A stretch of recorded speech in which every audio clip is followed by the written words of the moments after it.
बिस्मिल्लाहिर्रहमानिर्रहीम। अस्सलाम वालेकुम। आपको आज की मेरी इस वीडियो से पता तो चल ही गया होगा कि आखिर मैं किस टॉपिक पे बात करने वाली हूँ। हॉस्पिटल में नर्स का क्या काम होता है। नर्स का काम होता है कि उसने मरीज़ की 24/7 खबर रखनी है। मीन्स पेशेंट क्या कर रहा है ये भी नर्स को पता होना चाहिए।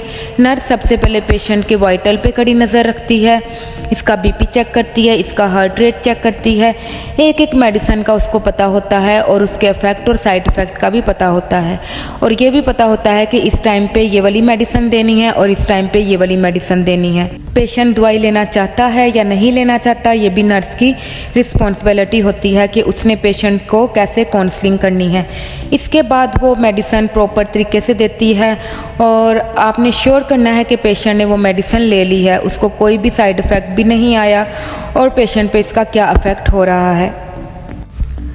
इसके अलावा अगर मरीज़ को कोई मेडिसिन थ्रू आईवी लाइन जा रही है तो नर्स को आईवी लाइन भी मेंटेन करनी है। इसके अलावा आईवी लाइन से कैसे मेडिकेशन देनी है वो भी मेंटेन करना है। इसके अलावा ये भी देखना है कि ड्यूरिंग आईवी मेडिकेशन पेशेंट को पेन ना हो। अगर वो पेन होगा तो पेशेंट के रिएक्शन के लिए ख़ुद को तैयार करना है। पेशेंट को किस टाइम कौन सी मेडिसिन देनी है और उसको बिल्कुल ठीक डोज कैलकुलेशन करके देनी है। इसमें थोड़ी सी भी गलती एक्सेप्टेबल नहीं है। ये तो हुई बेसिक नर्सिंग केयर। अगर आपका कोई पेशेंट मेंटली स्टेबल नहीं है तो आपको उसका बिहेवियर भी बर्दाश्त करना होगा। वो अब्यूसिव भी हो सकता है, वो आप पे अटैक भी कर सकता है, वो आपसे इरिटेट भी हो सकता है, लेकिन अल्टीमेट आपका जो गोल है उसकी केयर करना तो वो आपको हर सूरत में करना है। बीइंग अ नर्स आप लोगों के मुश्किल वक्त में उनके साथ होते हैं। जब वो ज़िंदगी और मौत की जंग लड़ रहे होते हैं तो सिर्फ़ और सिर्फ आप ही उनके साथ होते हैं। शायद उनकी फैमिली भी उनके इतने क्लोज ना हों। आप उनको फिज़िकली, मेंटली, स्पिरिचुअली ठीक करते हैं, वहाँ आपको उनकी ज़िंदगी की उम्मीद देते हैं। जब आपका पेशेंट आप पे फुली डिपेंडेंट होता है तब आप पेशेंट के साथ सिंसियर होते हुए उसकी ईच एंड एवरीथिंग पे खुद पे लेते हुए उसकी केयर करते हैं। और उसकी केयर में बस आप कभी कभी खुद को भी भूल जाते हैं। आपका खाना मिस हो जाता है, आप इतने थक जाते हैं, आपकी कमर में दर्द हो जाता है, लेकिन आपके पास इतना टाइम नहीं हो सकता कि आप बैठकर ये सोच लें कि मैं थक गई हूँ। आपको बस ये याद होता है कि मेरे पेशेंट की इस टाइम पे ये मेडिसिन जानी है, इस टाइम पे ये केयर देनी है। अगर पेशेंट को उस वक्त ये वाली मेडिसिन ना मिली या ये वाली केयर प्रोवाइड कर दूंगी, ये चीज़ उसके लिए सबसे बेहतर हो सकती है। ये सब चीज़ें मैं कर चुकी हूँ। आपका पेशेंट बिल्कुल ठीक हो गया है, अब बारी आती है रिवार्ड की। मैंने आज तक अपनी लाइफ में बहुत कम नर्सिस को रिवार्ड लेते हुए देखा है। क्या ये वही पेशेंट होते हैं जिनके मुश्किल वक्त में नर्स उनके साथ खड़ी होती है, उनको एक एक चीज़ बताती है, उनका एक एक बुरा बिहेवियर बर्दाश्त करके उनके साथ खड़ी होती है, लेकिन एंड पे रिवार्ड किसको, किसी और को दिया जाता है। मैं किसी और को नहीं क्रिटिसाइज़ कर रही कि उनको रिवार्ड नहीं देना चाहिए। डॉक्टर भी रिवार्ड के इक्वली हकदार होते हैं।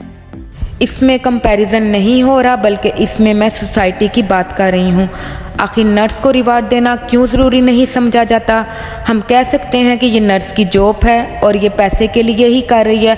हर कोई अपनी जॉब पैसे के लिए ही कर रहा है, लेकिन क्या आपको पता है कि नर्स अपनी जॉब में वो सब कुछ भी कर रही होती हैं जो कि पैसा उसका रिवार्ड बिल्कुल भी नहीं होता।